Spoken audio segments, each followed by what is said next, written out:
నమస్తే. Welcome to our channel. నేను మీ శాలిని.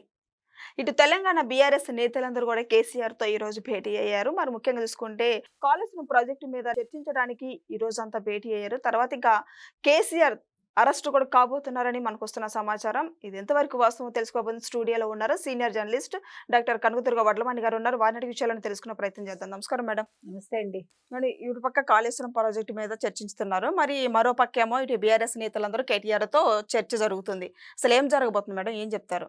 ఇవాళ కాళేశ్వరం అనేది కేసీఆర్ మెడకి ఉచ్చులా బిగుస్తుందా అనేది అందరిలో సర్వత్రా చర్చనీయాంశంగా ఉంది. ఎందుకంటే ఈ కాళేశ్వరం అనేది ఆ రోజు మొదలుపెట్టినప్పుడు నా మెదడులోని కణం కణం పెట్టి నేను ఈ కాళేశ్వరం ప్రాజెక్టు మీదే పెట్టాను, నేను నిర్మించాను అన్నాడు ఆయన. ముందు ప్రారంభోత్సవం నుంచి అది ముగించే వరకు అంతా కూడా తానే అన్నాడు ఎవరు, కేసీఆర్. ఈరోజు మీకు పీసీ ఘోష్ కమిషన్ ఏదైతే ఉందో వాళ్ళు ఒక నివేదిక ఇచ్చారు, 650 పేజీల నివేదిక. 650 పేజీల నివేదికలో వాళ్ళు దీన్ని అంటే విధానపరంగా ఆర్థిక పరంగా కూడా కాళేశ్వరం ప్రాజెక్టు సక్రమంగా కట్టలేదు, చాలా లోటుపాట్లు ఉన్నాయి, తర్వాత మేడిగడ్డ కుంగిపోయింది అని చెప్పడం జరిగింది. అయితే దీన్ని కప్పిపెట్టడానికి అంటే ఈ కాళేశ్వరం ప్రాజెక్ట్ రిపోర్ట్ ఎప్పుడైతే వస్తుందని అర్థమైందో బీఆర్ఎస్ వాళ్ళు ముఖ్యంగా కేసీఆర్ కావచ్చు, హరీష్ రావు కావచ్చు, కవిత కావచ్చు, లేకపోతే కేటీఆర్ కావచ్చు, బనకచర్ల ప్రాజెక్టు గురించి ఎత్తుకున్నారు. ముఖ్యంగా దాన్ని మొదలుపెట్టింది కవిత.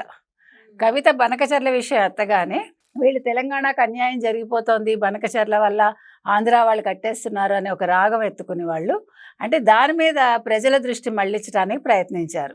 అంటే తెలంగాణకు అన్యాయం అయిపోతుంది, చంద్రబాబు నాయుడు ఆంధ్ర వాళ్ళకి ప్రయోజనం చేకూరుస్తున్నారు అన్నట్టుగా దాన్ని ప్రొజెక్ట్ చేయడానికి ప్రయత్నించారు. కానీ ఇక్కడ జరిగింది ఏంటంటే బనకచర్ల వల్ల అసలు ఏ రకంగానూ తెలంగాణకి సంబంధం లేదు, అన్యాయం జరగదు. ఎందుకంటే పైనుంచి నీరు వస్తుంది, ఆ వరద నీరు మిగులు నీరుని బనకచర్ల వాళ్ళు కడుతున్నారు. సో నువ్వేం చేయాలి, ఒకవేళ వాళ్ళు కట్టుకోకూడదు అంటే ఒక్క నీటి చుక్క కూడా కిందకి వెళ్లకుండా చూసుకోవాలి. అంటే నువ్వు నీటి నిల్వ సామర్థ్యాన్ని పెంచుకోవాలి.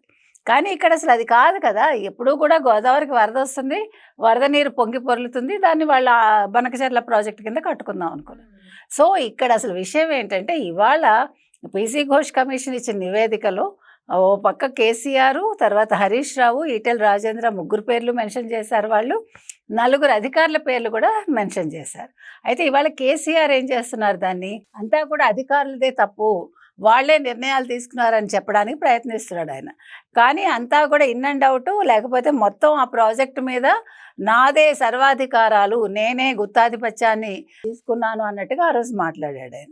ఇవాళ ఎప్పుడైతే దాంట్లో అవకతవకలు జరిగాయి, 1,00,000 కోట్లు ఆ ప్రాజెక్ట్ అయితే అందులో 10,000 కోట్ల దాకా తినేశారు అని బయటకు వచ్చిందో ఇవాళ ఆయన ఫామ్ హౌస్లో కూర్చుని న్యాయ నిపుణులతో చర్చిస్తున్నాడు ఆయన. ఓ పక్క కేటీఆర్ వెళ్ళి కలిశాడు, హరీష్ రావు వెళ్ళి కలిశాడు, అందరూ వెళ్ళి కలుస్తున్నారు ఆయన్ని, ప్రశాంత్ రెడ్డి వెళ్ళి కలిశాడు, అందరూ కలిశారు. అయితే ఇవాళ దీన్ని ఏం చేయాలి, ఏ రకంగా దీంట్లో తప్పించుకోవాలి అన్న దాని మీద మల్లగుల్లాలు పడుతున్నారు. మరోపక్క క్యాబినెట్ నడుస్తుంది. అవును, క్యాబినెట్లో ఇప్పుడు ఉత్తమ్ కుమార్ రెడ్డి దాని మీద వివరణ ఇస్తున్నాడు, ఆయన పవర్ పాయింట్ ప్రజెంటేషన్ ఇస్తున్నాడు ఆయన. అంటే పీసీ ఘోష్ కమిషన్కి సంబంధించి 10 పేజీల్లో నివేదిక ఇస్తున్నాడు. సో దాని మీద సాయంకాలం ఒక ప్రెస్ మీట్ అయితే జరుగుతుంది ఇవాళ. సో క్యాబినెట్ ఓ పక్క చర్చిస్తుంది, ఓ పక్క ఆయన న్యాయ నిపుణులతో చర్చిస్తున్నాడు, మరో పక్క కేసీఆర్ భార్యాభర్తలు ఇద్దరు కలిసి చండీయాగం 3 రోజులు చేస్తారు. అంటే చండీయాగం చేస్తే ఆయన రక్షించబడతాడు అంటే గొడవ లేదు, యాగాలు చేస్తే అన్నీ అంటే తప్పులు మాసిపోతాయి అంటే యాగాలు చేసేది ప్రజలు సుభిక్షంగా ఉండాలని చేస్తారు. పూర్వం రాజులు యాగాలు ఎందుకు చేసేవాళ్ళంటే మంచిగా వర్షాలు కురిసి పంటలు పండాలి, ప్రజలు సుభిక్షంగా ఉండాలి, రాజ్యం సుఖ సంతోషాలతో ఉండాలి, సిరి సంపదలతో తులతూగాలని చేసేవాళ్ళు. ఇప్పుడు కేసీఆర్ వచ్చాక ఒక రాజశ్యామల యాగం కావచ్చు, ఒక చండీ యాగం కావచ్చు, వాళ్ళ స్వార్థం కోసం అంటే నేను ముఖ్యమంత్రిని అవ్వాలి, లేకపోతే నేను కేసుల్లోంచి బయటపడాలి అని చేస్తున్నారు వీళ్ళు. అది సబబు కాదు. అంటే ప్రజా సంక్షేమం కాకుండా తెలంగాణవాదిని చెప్పుకునే కేసీఆర్ ఇవాళ తన స్వార్థం కోసం ఒక చండీయాగం చేసుకుంటున్నారు. నెంబర్ 1.